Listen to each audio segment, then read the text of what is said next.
Je n'oublierai jamais ce jour. Il faisait froid, même pour un matin de printemps. Le directeur descendait les marches de l'école en lisant des papiers, distrait, pressé, comme toujours. Il a trébuché sur la dernière marche. J'ai tendu la main, par réflexe, comme une mère le ferait. Il m'a regardé. Un regard court, tranchant.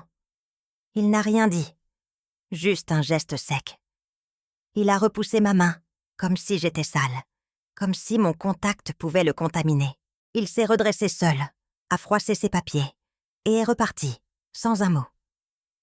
Je suis restée là, la main encore tendue, figée dans le vide. Mes doigts tremblaient. Pas de honte. Non, de tristesse. Parce que dans ce simple refus, il y avait toute une vie de silence et de murs invisibles. Ce jour-là, j'ai compris que mes mains, pourtant si fatiguées, valaient moins que son mépris. C'est le petit Théodore qui a pris mes mains dans le vide, les remplissant d'un tiraillement et d'une étreinte, assez longtemps pour me faire me souvenir et oublier en même temps. Quand j'ai mis le pied en France, j'étais seule. Mais pas vraiment. Mon fils dormait dans mes bras, enroulé dans une couverture fine, trop fine pour ce pays. Nous venions de loin, de Dakar. Mais surtout, d'un passé qu'on n'écrit plus.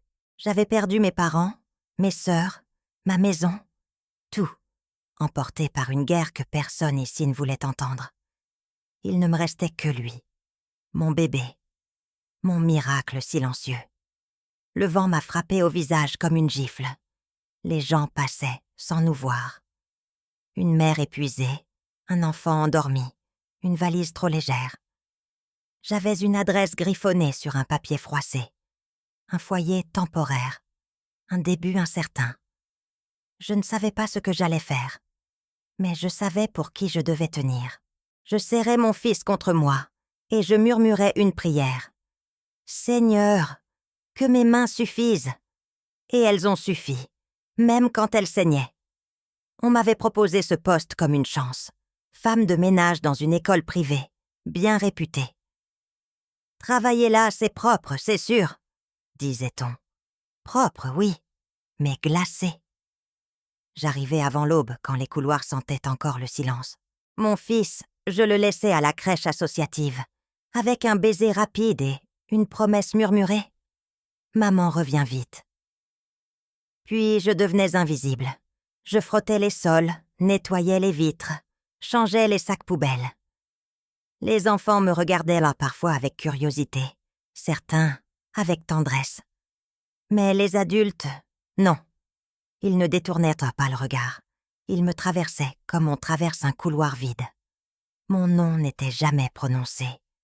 J'étais la dame du ménage, celle qu'on appelle quand ça déborde, qu'on oublie dès que c'est propre. Je n'existais que par l'absence de traces. Ce qui me faisait tenir, ce n'était pas le salaire. Ce n'était pas l'espoir d'être reconnu. C'était lui, mon fils, mon seul repère, ma seule lumière dans ces journées sans visage.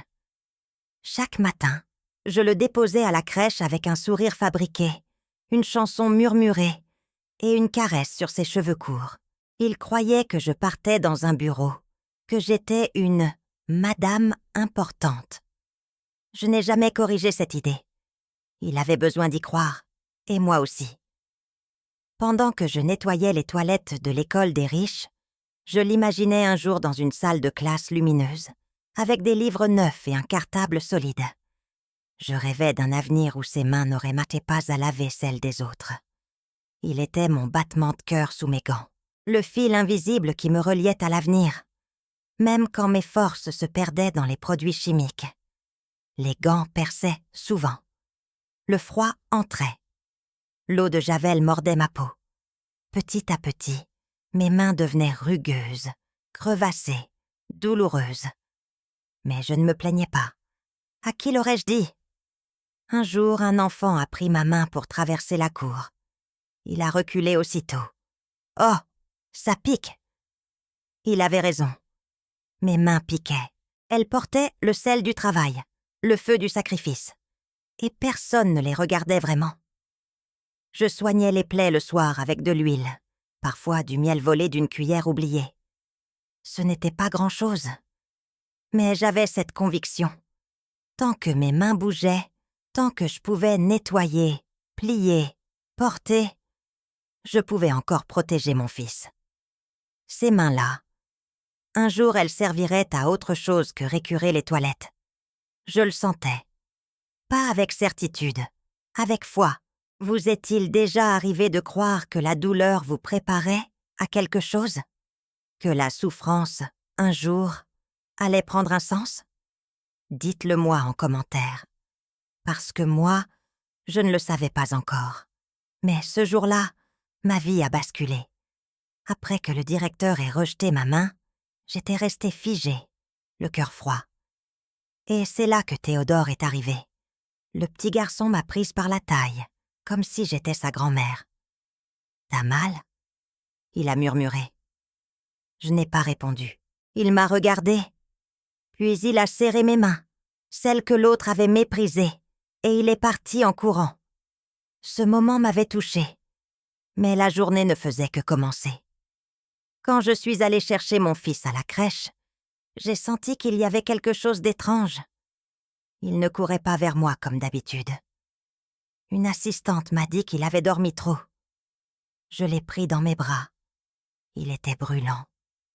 À l'hôpital, tout est devenu flou.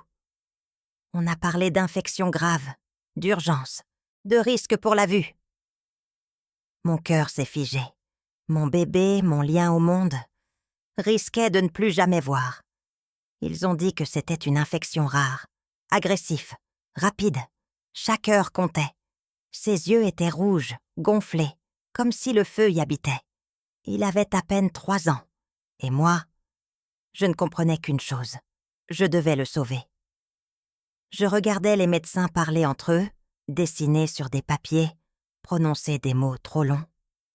Moi, je priais. Je répétais son nom à voix basse. Je posais ma main sur son front, espérant que Dieu entende mes tremblements. Quand ils ont évoqué un traitement spécialisé, j'ai su que ça coûterait ce que je n'avais pas. Mais je n'ai pas hésité. J'ai dit oui, sans savoir comment j'allais payer. Parce que quand une mère doit choisir entre l'argent et la lumière dans les yeux de son enfant, il n'y a pas de choix. Ce soir-là, en rentrant, j'ai enlevé mes chaussures sans même m'en rendre compte. Je me suis assise à la table, j'ai regardé mes mains. Et j'ai su qu'elles allaient devoir faire plus, travailler plus, tenir plus. J'ai trouvé un petit atelier de couture dans le quartier. Ils cherchaient des femmes pour assembler, coudre, préparer des pièces simples. On était payé à la pièce. Plus on faisait, plus on gagnait. C'était la seule façon. Alors le matin, j'étais à l'école. Le soir, je cousais. Parfois jusqu'à 2, 3 heures du matin. Une fois, je me suis endormie assise, l'aiguille encore dans les doigts. J'ai eu honte. Mais surtout peur. Peur de ne pas tenir. Peur que mon corps lâche avant que mon fils soit guéri. Je ne mangeais presque pas. Je buvais du café tiède, je grignotais du pain sec. Le sommeil devenait un souvenir flou. Mais je me répétais, encore une semaine, encore un peu, Dieu me voit. Et mes mains, elles, continuaient, cousant, frottant, portant. Elles devenaient des outils, des murs, des prières silencieuses. Personne ne le savait. Mais chaque point de couture était une tentative de rendre la vue à mon enfant. La fatigue ne faisait plus mal. Elle s'était installée, comme un manteau trop lourd qu'on oublie de porter. Mes paupières brûlaient, mes reins me lançaient. Mais je marchais. Parce que si je m'arrêtais, qui paierait la prochaine consultation? Mes mains saignaient parfois. Je mettais des pansements sous les gants. Personne ne remarquait. C'est étrange, hein? On voit une tache sur le sol, mais pas une femme qui s'effondre à côté. Un matin, en nettoyant les vitres, j'ai vu mon reflet. Je ne m'étais pas regardée depuis des semaines. Mes yeux étaient rouges, ma peau tirait. J'ai voulu pleurer, mais les larmes ne venaient plus. Je me suis remise à frotter, plus fort, comme si le mouvement allait effacer la douleur. Et dans ma tête, une seule phrase. Tiens bon. Pour lui. Pour ses yeux. Pour qu'un jour, il puisse voir qui est sa mère. Jusqu'au jour où le cours de ma vie a changé. C'était un jour ordinaire, gris, humide. Je nettoyais l'entrée principale de l'école, comme d'habitude. Et puis j'ai vu quelque chose tomber. Une lumière rapide, un reflet, une bague. Énorme, en or blanc, sertie de diamants. Elle venait de glisser du doigt d'une mère qui montait dans sa Mercedes. Mon cœur a hésité. Juste une seconde. Mais mes mains, elles, ont bougé toutes seules. J'ai couru. J'ai tapé doucement à la vitre. La femme a baissé la fenêtre. J'ai tendu la bague sans un mot. Elle m'a regardée, surprise. Puis, elle a souri. Un vrai sourire. Le lendemain, elle m'a attendue à la sortie. Elle m'a demandé si je voulais venir chez elle le week-end. Pour m'aider un peu avec mon fils. Son fils, c'était Théodore. Le même qui avait pris mes mains dans la cour. Je n'ai pas dit oui tout de suite. J'ai prié d'abord. Et j'ai senti que cette fois, quelqu'un m'avait vue. Travailler chez cette femme, ce n'était pas comme à l'école. Elle me regardait, me parlait, me demandait si j'allais bien. Elle m'appelait par mon prénom. Denise. Les premiers week-ends, je faisais le ménage, préparais des goûters pour Théodore. Il venait me voir en courant, me racontait sa semaine. Il posait 1000 questions. Il m'aimait bien. Et je crois que sa mère le voyait. Un dimanche, elle m'a dit « Pourquoi ne pas amener ton fils la prochaine fois? Ils pourraient jouer ensemble. » J'ai hésité, puis j'ai accepté. Et ce que j'ai vu ce jour-là, je ne l'oublierai jamais. 2 enfants, riant, courant dans un jardin que je n'aurais jamais pu leur offrir. Mon fils riait, vraiment. Et moi, pour la première fois depuis des mois, j'ai pleuré. Mais c'était des larmes de lumière. Avec ce nouveau travail le week-end, quelque chose a changé. Pas seulement dans mes horaires, dans mon souffle, dans mon âme. Je ne cousais plus la nuit. Je dormais quelques heures de plus. Mon corps ne me criait plus dessus en silence. Et surtout, je voyais mon fils sourire, manger mieux, dormir sans cauchemar. Chaque éclat de rire de lui, c'était une victoire invisible, une prière exaucée. Et puis un jour, à l'hôpital, le médecin m'a regardé avec un petit sourire. Il répond très bien au traitement. Si tout continue comme ça, il retrouvera la vue. J'ai senti mes jambes trembler. Pas de peur, de soulagement. C'est ce jour-là que j'ai compris. Le vent tournait, lentement, mais il tournait. Les mains qui cousaient, qui saignaient, qui tremblaient. Elles se posaient désormais sur une nappe propre, dans une maison où le silence n'était pas un poids. Et pour la première fois, je me suis dit, peut-être que je peux faire plus que survivre. Peut-être que je peux construire. Un soir, en rangeant les jouets de Théodore, j'ai regardé mes mains. Et au lieu d'y voir des cicatrices, j'y ai vu des fondations. Je ne sais pas ce qui m'a poussée à entrer ce jour-là. Il y avait une affiche sur le mur près de la crèche.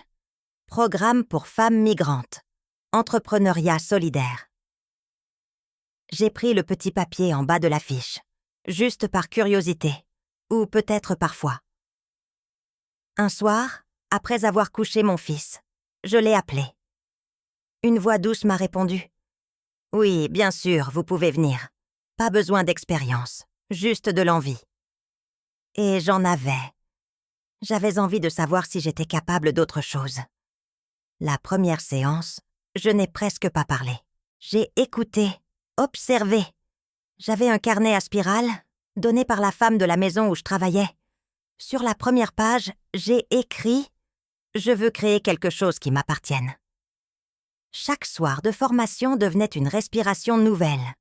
J'apprenais à faire un budget, à calculer des heures, à penser comme une chef. Moi, Denise, la femme qu'on n'avait jamais consultée pour rien. Et un soir, j'ai compris. Je ne voulais plus qu'on me donne du travail. Je voulais en créer. J'ai pensé à elles tout de suite. À Fatou et à Maria, 2 femmes que j'avais rencontrées à la crèche. Elles aussi nettoyaient. Elles aussi survivaient. Et surtout, elles aussi avaient pas des mains usées, qui savaient créer du propre, là où tout semblait perdu. Je leur ai proposé un café après la sortie des enfants. Je leur ai parlé de l'idée. Un service de nettoyage entre femmes, mais différent, respectueux, organisé, avec des règles claires, avec dignité. Elles ont écouté en silence. Puis Fatou a dit « Pourquoi pas nous ?» Et Maria a souri. Ce jour-là, on n'a pas signé de contrat. Mais on a signé quelque chose de plus fort. Une promesse de ne plus se laisser effacer. On s'est vus tous les dimanches au parc. On écrivait sur des feuilles, on rêvait tout haut. On avait 3 balais, quelques produits et beaucoup de mémoire. Pas de diplôme, non, mais du courage, chacune le sien. On n'a jamais promis le ménage le moins cher. On promettait autre chose. Une présence, une rigueur, un soin. Quand on entrait dans une maison, on ne nettoyait pas juste la poussière. On rassurait, on respectait, on voyait. Peu à peu, les clients nous rappelaient. Ils nous recommandaient. On était 3, puis 5. On avait des t-shirts avec notre nom. Les mains de confiance. C'est Maria qui avait trouvé le nom. Et il disait tout. À la maison, mon fils me regardait différemment. Il avait grandi. Ses yeux étaient clairs, vivants. Il me disait souvent « Maman, quand je serai grand, je veux être important. Comme ça, je pourrai te faire vivre tranquille. » Je souriais. Mais à l'intérieur, je pleurais de fierté. Il travaillait dur à l'école, très dur. Il voyait mes efforts. Il les absorbait. Il les portait avec moi. Certains enfants reçoivent des héritages. Lui, il recevait l'exemple. Les gens croyaient qu'on vendait du ménage. Mais ce qu'on offrait, c'était un espace sûr, une écoute, un travail fait, avec dignité. On n'acceptait pas les regards d'en haut. On regardait droit dans les yeux. Un jour, une cliente m'a dit « Je ne vous engage pas parce que vous nettoyez bien. Je vous engage parce que vous rendez les gens tranquilles. » J'ai souri, parce que c'est exactement ce que je voulais offrir. Les années ont passé. Moi, Fatou et Maria, nous étions devenues des femmes d'affaires respectées. On avait ouvert des antennes dans plusieurs villes. Notre nom circulait dans les séminaires, les journaux, les appels d'offres. Mon fils terminait le lycée. Il parlait déjà de ses projets. Il voulait faire des études de droit pour que plus personne n'humilie des femmes comme toi, maman. Il avait grandi dans la lumière d'une mère debout. Un matin, en lisant les annonces immobilières, un nom a attiré mon regard. Le nom de l'école, celle-là même, mise en vente. L'établissement cherchait un repreneur pour en faire un projet social viable. Je me suis figée. Ce n'était pas un hasard, c'était un appel. J'ai ouvert mon ordinateur. J'ai écrit un mail. Objet. Proposition de rachat pour projet éducatif inclusif. Signature. Denise Diop, fondatrice de Mains de Confiance. Et j'ai cliqué sur « Envoyer ». 4 jours plus tard, une réponse. Nous serions heureux de vous recevoir pour discuter de votre proposition. Il ne se souvenait pas de moi. Mais cette fois, j'allais entrer. Par la grande porte. La salle de réunion était grande, impersonnelle. Des murs clairs, des tableaux blancs, une table longue comme une attente. J'étais arrivée en avance. J'avais posé mon dossier sur la table, croisé les mains, respiré lentement. Et puis, la porte s'est ouverte. Il est entré. Le même directeur, plus âgé bien sûr, les cheveux plus rares, le pas plus lent. Mais son regard, je l'aurais reconnu parmi 1000. Il m'a vu, et tout son visage s'est figé.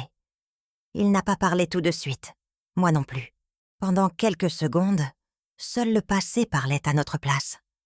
La main qu'il avait refusée. Les couloirs qu'il m'avait laissé laver sans un mot.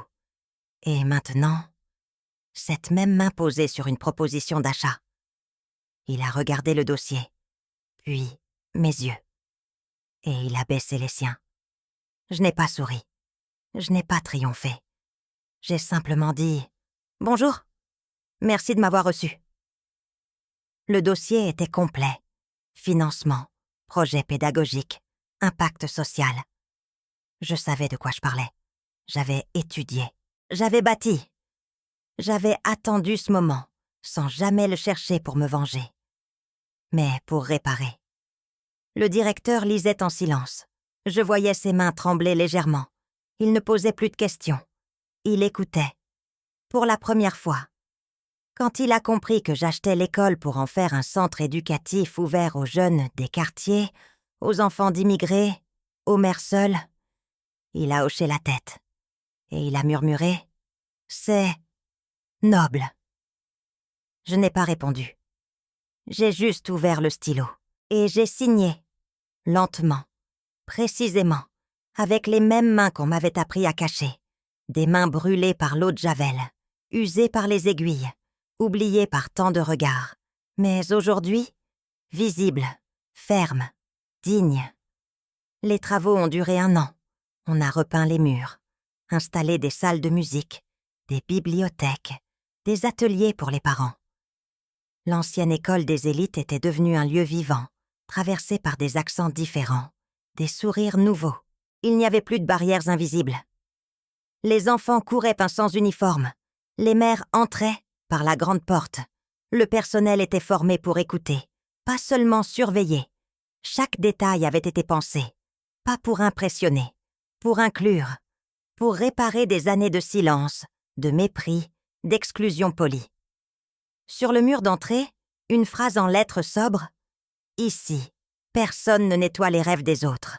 On construit les siens. » C'était mon école. Mais surtout, c'était leur école. La première d'une série. Le début d'un autre avenir. Le jour de l'inauguration, il y avait des fleurs à l'entrée. Des enfants riaient.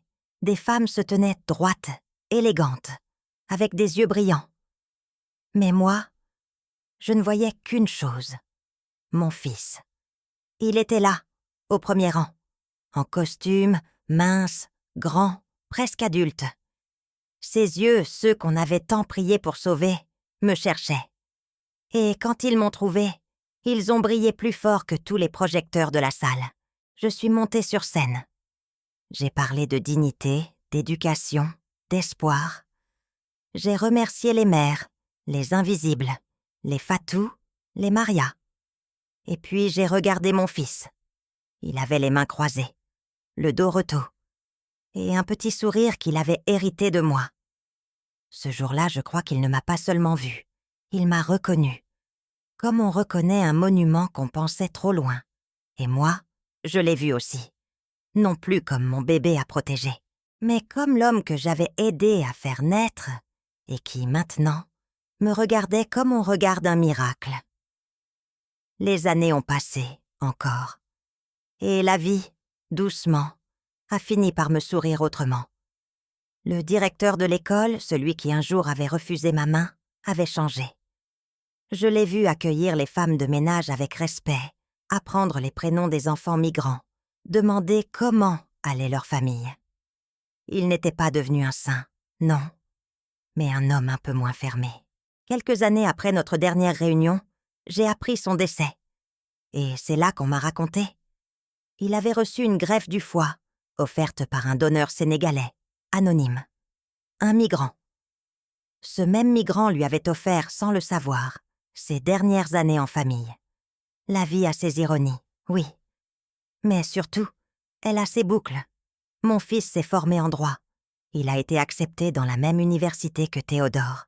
Ils sont devenus amis, puis partenaires. Aujourd'hui, ils dirigent ensemble un programme d'aide juridique et médicale pour personnes précaires. Et devinez qui est leur marraine de cœur? La mère de Théodore, celle qui un jour m'avait ouvert sa fenêtre. Fatou, elle, a vendu sa part de l'entreprise. Elle est partie vivre à la campagne avec ses petits-enfants, ses poules et un mari qui cuisine mieux qu'elle. Elle m'écrit des lettres pleines de recettes et de prières. Maria et moi, nous avons tenu l'entreprise pendant encore 10 ans. Puis un jour, on s'est regardés et on s'est dit « On mérite de se reposer, non ?» On a engagé un directeur compétent. Et depuis, on va à l'église le dimanche matin. Puis on prend le thé comme 2 dames âgées qui savent que leur histoire est écrite. Mon fils s'est marié avec une institutrice douce comme un chant. Elle rit beaucoup, cuisine bien et m'appelle maman sans hésiter. J'ai 2 petits-enfants, un garçon et une fille, qui courent dans mon jardin où il n'y a plus de silence. Et moi je vis. Je marche au parc, je voyage un peu, je fais du yoga, même si je m'endors parfois à la fin. Je danse aussi le jeudi soir. J'ai même eu 2 amoureux. Pas en même temps, hein, mais presque. Je profite. Parce qu'au fond, vous savez quoi? Il n'est jamais trop tard pour se sentir jeune. Il n'est jamais trop tard pour tomber amoureuse. Et il n'est jamais trop tard pour être enfin soi-même. Je n'ai jamais voulu briller.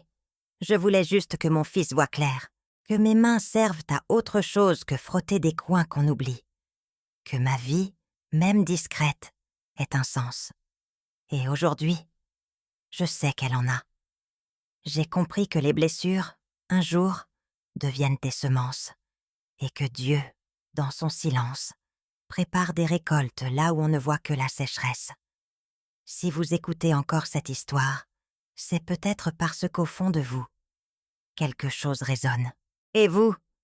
Avez-vous déjà été invisible? Avez-vous déjà transformé une douleur en force? Dites-le moi dans les commentaires. Moi, je vous lirai. Parce que vos histoires comptent. Parce que votre voix aussi mérite d'être entendue.